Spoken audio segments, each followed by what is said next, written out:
बिस्मिल्लाहिर्रहमानिर्रहीम। अस्सलाम वालेकुम। आपका आज के डिजिटल टीवी में आपको खुशामदीद कहता हूँ। आज की इस वीडियो में हम बात करेंगे कोरोना वायरस के हवाले से। क्या ये वाकई वबा है? अगर वबा है तो ये कैसे वबा आई, ये क्यों कर फैली और कैसे फैली, ये सब कुछ जानेंगे हम इस वीडियो में। तो चलिए शुरू करते हैं। शुरू में ये वबा चाइना में फैली और बहुत सी हलाकतें, ताहम अब चाइना में ये वबा रुक चुकी है। उसके बाद ये वबा पाकिस्तान समेत बहुत से ममालिक में फैली और बहुत से ममालिक ने इस वबा के फैलने का इल्ज़ाम चाइना पर लगाया। लोगों में कोरोना टेस्ट चेक करने के लिए किट्स बनाई गई जो कि काफ़ी हद तक जाली थीं। तो इसके मुतल्लिक हम बात करेंगे इस वीडियो में, तो बने रहिए हमारे साथ। चैनल को सब्सक्राइब करें, वीडियो को लाइक करें, शेयर करें और कमेंट सेक्शन में अपनी राय का इज़हार करना मत भूलें। टेस्ट किट के हवाले से तंजानिया के सदर ने भेड़ बकरी का सैंपल टेस्ट करने के लिए भेजा जो कि पॉजिटिव निकला है, जिससे तमाम भांडा फूट जाता है कि ये जाली टेस्ट किट्स हैं और ये सिर्फ ड्रामा रचाया जा रहा है। पाकिस्तान में सरकारी टेस्ट करवाने पर पॉजिटिव जबकि प्राइवेट टेस्ट करवाने पर टेस्ट नेगेटिव आता है, तो इसमें कुछ ना कुछ तो गड़बड़ ज़रूर है।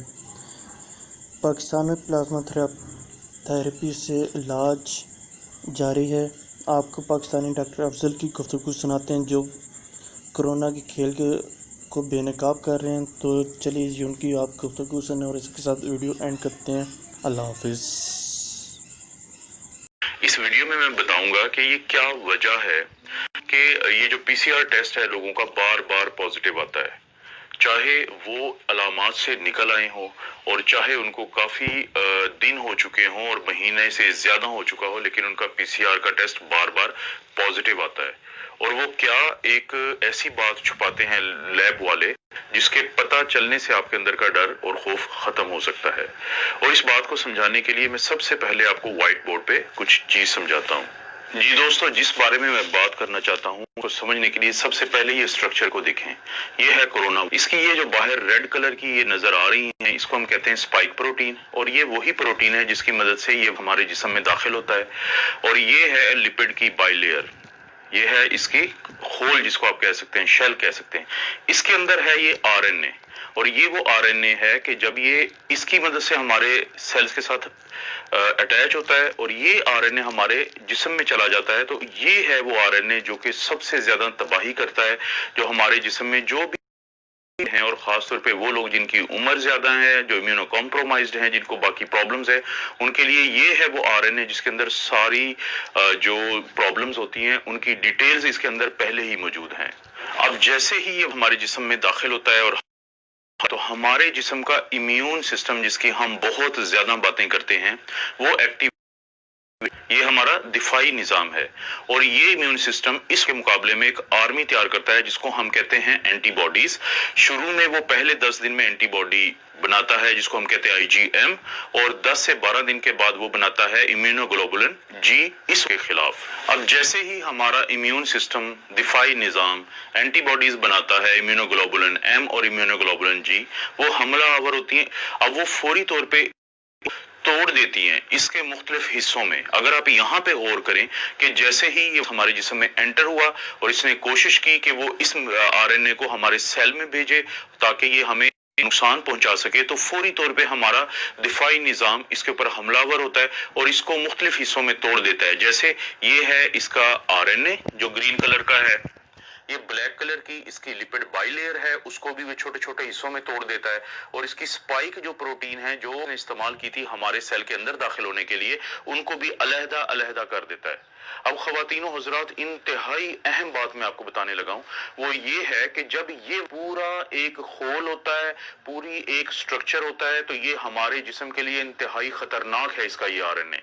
लेकिन जब हमारा दिफाई निज़ाम इसको तोड़ देता है हिस्सों में, तो फिर ये बिल्कुल भी खतरनाक नहीं होता।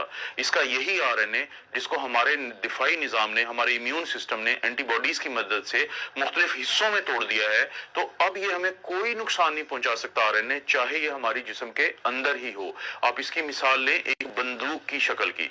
एक फर्ज करें कि एक बंदूक हो, वो किसी को भी फायर करके मार सकती है, लेकिन अगर आप उस बंदूक के मुख्तलिफ हिस्से आपस में अलग-अलग कर दें तो बंदूक के वो हिस्से आपको किसी को कोई नुकसान नहीं पहुंचा सकते। तो यही मिसाल है इसकी, जिसको हमारा दिफाई निजाम जब तोड़ देता है तो इसके ये मुख्तलिफ हिस्से मौजूद होने के बावजूद हमें कोई नुकसान नहीं पहुंचा सकते। लेकिन यहां पे आता है लेबोरेटरीज का एक घिनौना किरदार, वो मैं आपको अब बताता हूं। जी दोस्तों, अब जब लेबोरेटरी वाले हमारा ये टेस्ट करते हैं जिसको हम कहते हैं RT-PCR या reverse transcriptase polymerase chain reaction, जो वो हमारे नाक या गले से वो स्वैब लेते हैं या स्वैबिंग करते हैं, तो वो जो टेस्ट है वो ये दोनों जो RNA है, चाहे तो ये के अंदर मौजूद हो या टुकड़ों की शक्ल में पड़ा हो हमारे जिस्म में और नाक के हिस्से में या गले के हिस्से में, वो उन दोनों को पॉजिटिव बताता है, वो दोनों को डिटेक्टेड बताता है। इस सेल के इस सलाहियत ही नहीं है कि वो फर्क कर सके कि ये खतरनाक शक्ल में मौजूद RNA है या ये वो RNA पड़ा भी रहे नहीं है। वो दोनों की रिपोर्ट देता है पॉजिटिव, वो दोनों की रिपोर्ट देता है डिटेक्टेड। जी दोस्तों, तो आपने देखा कि अब आपको ये पता चला होगा कि क्यों आपका PCR टेस्ट इसके बावजूद कि आपकी अलामात ठीक हो चुकी हैं और बार बार पॉजिटिव आ रहा है। अब मैं लेबोरेटरी वालों की बदनीयती की बात सिर्फ एक खास वजह से कर रहा हूं। अगर आप गौर करें कि किसी एक लेबोरेटरी की ये रिपोर्ट है PCR डिटेक्टेड की, नीचे इंग्लिश में एक डिस्क्रिप्शन दी हुई है, उसका उर्दू तर्जुमा ये है कि अगर आपका ये टेस्ट नेगेटिव आ चुका है तो ये मत समझें कि वायरस आपके अंदर नहीं है। इसकी ये वजह भी हो सकती है कि हमने टेस्ट प्रॉपर ना लिया हो, आपका स्वैबिंग ठीक ना की हो, हमारी किट का भी प्रॉब्लम हो सकता है, और ये भी प्रॉब्लम हो सकता है कि वायरस आपके नीचे बैठा हो हिस्सों में और ऊपर ना बैठा हो। इसको मैं इंग्लिश में कहूंगा फेयर इनफ। लेकिन आपने कहीं पे एक जुमला ये दर्ज नहीं किया कि अगर ये पॉजिटिव आ गया है तो इसकी भी कोई ऐसी वजह हो सकती है कि आप लोग परेशान मत हों। उन्होंने वो इसलिए नहीं किया कि वो खौफ का कारोबार कर रहे हैं। जितना ज्यादा आप लोग खौफजदा रहेंगे उतना ज्यादा आप ये टेस्ट करवाएंगे, जितने ज्यादा आप ये टेस्ट करवाएंगे उतनी ज्यादा उनकी तिजोरियां भरेंगी। अभी वो अरबों पाकिस्तानी रुपीस कमा चुके हैं इस PCR टेस्ट के ऊपर। उनको पता है कि जब तक लोग खौफजदा हैं वो इस कारोबार में फायदे में हैं। तो आम लोगों के लिए फिर इसका क्या हल है? ये तो एक प्रॉब्लम मैंने बताया है, इसका हल ये है, अगर आपको अलामात हैं और आपका PCR पॉजिटिव है तो आपने मुकम्मल तौर पे वैसे ही अपना इलाज करना है जैसे डॉक्टर्स आपको बताते हैं। लेकिन अगर आपकी अलामात ठीक हो चुकी हैं तो इस चीज के चांसेस हैं कि ये वायरस मर चुका है और टुकड़ों टुकड़ों में पड़ा है। और अगर आपका PCR पॉजिटिव भी आता रहता है, अलामात परेशान होने की जरूरत नहीं है। और जब ये एक दफा टुकड़ों में तब्दील हो जाता है तो उसके बाद इसके अंदर ये सलाहियत भी खत्म हो जाती है कि ये आपसे किसी दूसरे को लग जाए। तो अपनी आइसोलेशन को आप रिलैक्स कर सकते हैं जब एक दफा आप अलामात से निकल आए। तो क्या इसकी कोई साइंसी आपको भी प्रूफ मिल सकता है? जी, आप अपना एंटीबॉडी टेस्ट करवा सकते हैं। अगर आप अपना एंटीबॉडी टेस्ट करवाएं, जो मैंने एक दिन पहले मिसाल दी थी और मैं ये दोबारा दिखा रहा हूं, दोस्त हैं जिनका इम्यूनोग्लोबुलिन जी बहुत स्ट्रांगली पॉजिटिव आ रहा है, लेकिन इसके 2 दिन के बाद भी जब उन्होंने अपना PCR का टेस्ट करवाया तो वो उन्होंने पॉजिटिव दिया। और वो शख्स जो इससे सेहतयाब हो रहे हैं वो ज़हनी तौर पे इंतहाई टेंशन में चले गए एक बार फिर कि उनका टेस्ट पॉजिटिव है।